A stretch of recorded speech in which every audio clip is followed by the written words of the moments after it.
So, nandito kami sa future kennel site ng Manalo K9 dito sa may dating poultry area ni Mr. Pumarada sa Manalo Resort Hotel. At ito ay nasunog noong Sabado ng gabi. Nawala na yung mga bubong nito. Ayan, kaya abo na yung mga bubong na mga kahoy, pero okay lang dahil medyo bulok na yung mga kahoy na yon, hindi na rin magagamit karamihan, pero sayang din, may mga magagamit din sana din kami doon.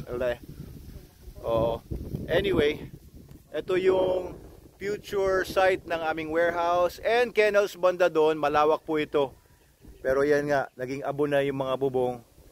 Patunay na ang buhay ay weather lang. Pero ito, makita nyo dito sa area na to, nagagawin nating warehouse, ay may magandang overlooking view. Ayan, nasunog yung mga puno-puno dito. Sayang oh. Pero buhay pa naman siya. I think magre-recover naman itong mga puno natin ng mga balite na ito. Pero ito pinag-uusapan namin ni Sir Justin at Kuya Godoy kung paano gagawin nating development dito. Ayan, sa katotohanan nga, meron pang apoy na hindi naapula. Ayan, naubos ito. Kita nyo yung mga abo na yan. Ayun, may apoy pa na hindi pa namamatay.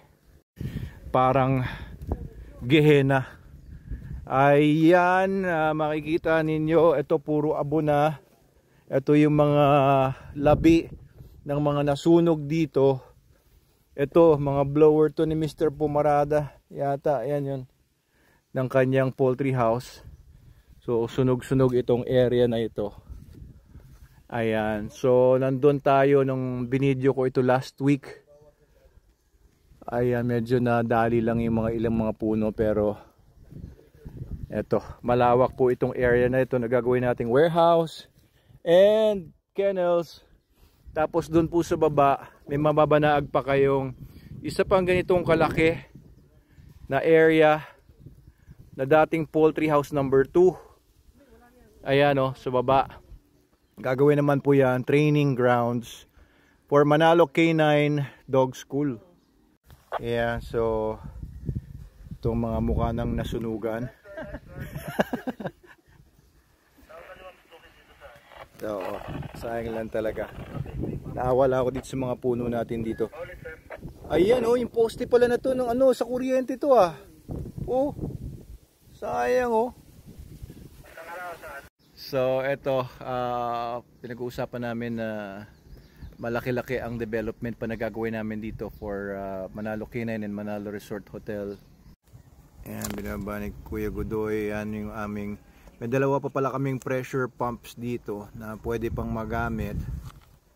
Medyo nasunog lang siya, pero magagamit pa rin naman, stainless yan. Ayun, hindi pa nauubos yung usok na lumalabas doon sa posting kahoy na yun. Mga rubber tree natin nagkapaso-paso. Ayun, may baga pa.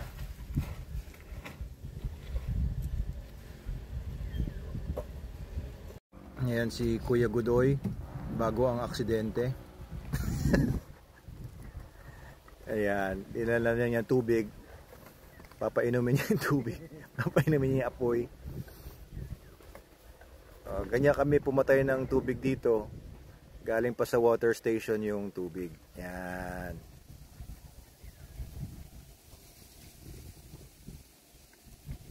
Ayun oh, sa ilalim yung baga eh. Ayos.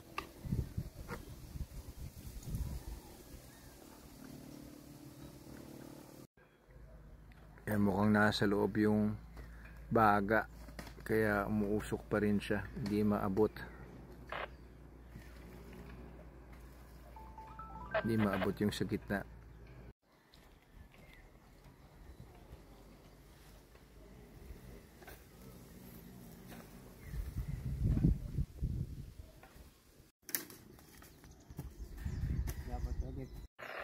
Yan, so yun yung poultry house. Hanggang dito yung na sunog ng apoy. Ikutin natin tong kalsada na to papunta doon sa likod ng resort.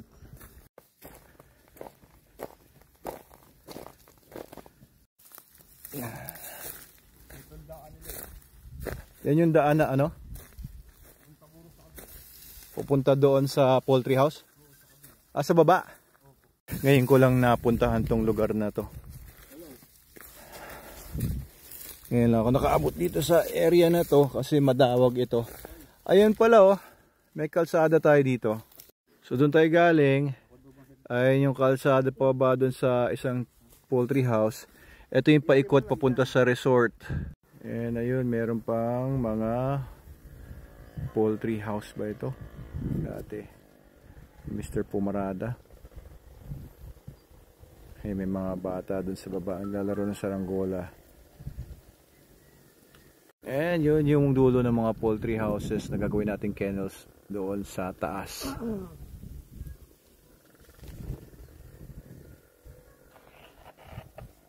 Ayan, overlooking dito.